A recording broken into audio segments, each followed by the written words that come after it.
the full-fledged state of Meghalaya. The Joint Action Committee Against Casino is unhappy with the decision of the state government to not repeal the Regulation of Gaming Act despite various requests, and will once again meet Chief Minister Conrad K. Sangma to register a strong opposition to it.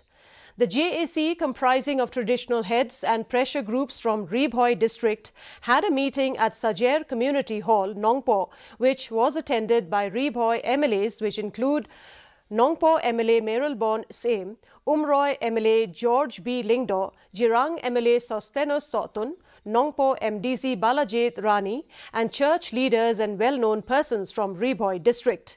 It may be noted that the JAC Against Casino was also formed with the sole aim to oppose the introduction of casino in Ribhoi, and conducted with an aim to thoroughly discuss for the strong opposition against casino proposed to be set up somewhere at Khanapara area in Ribhoi district.